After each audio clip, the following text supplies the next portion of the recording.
The Snatchabook. Who is stealing all the stories?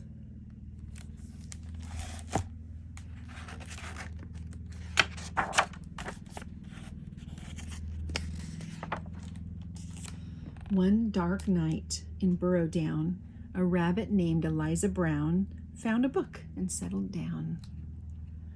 When a Snatchabook flew into town. In every house and in every bed, a bedtime book, was being read.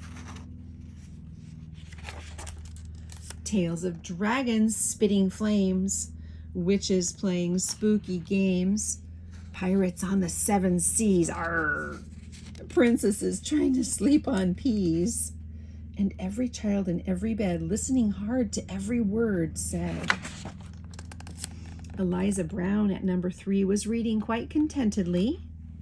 Her curtains opened just a chink. She barely had a chance to blink. Her storybook just disappeared. Eliza found that very weird. The little owls on Mommy's lap were quite surprised to hear a tap against their bedroom window glass. Tap, tap, the noise came really fast. Before they'd even looked around, the book was gone without a sound. The wind blew wild across the sky. The smaller squirrel heard a cry. But then, and was this really bad? Before they had a chance to look, she'd lost her very favorite book.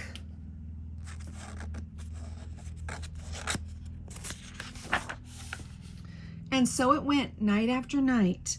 Books disappeared from left and right. 5 books here and 6 books there. The shelves became quite very bare. In Burrowdown, the rumor spread of book thieves under every bed. Eliza Brown at number 3 was keen to solve the mystery.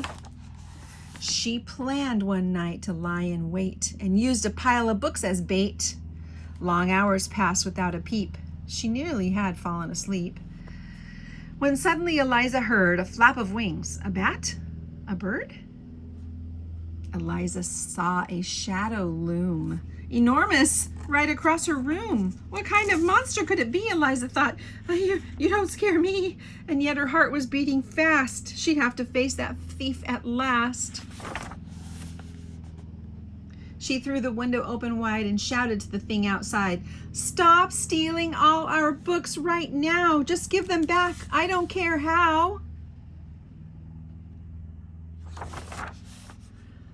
"I'm sorry," came a little voice. "I really am. I had no choice." Eliza looked down in surprise. She couldn't quite believe her eyes. "So who are you and what's your name?" The creature hung its head in shame. He mumbled with a mournful look, "I'm just a little Snatchabook." Eliza nodded solemnly. She sat the creature on her knee. "You can't just come and help yourself to every book on every shelf."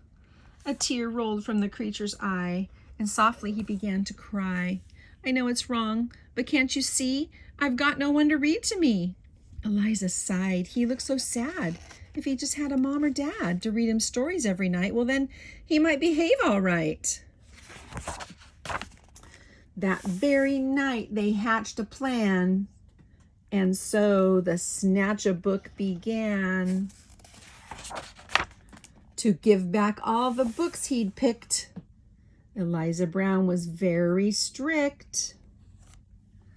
Then, trying hard to prove himself, he stacked them neatly on each shelf.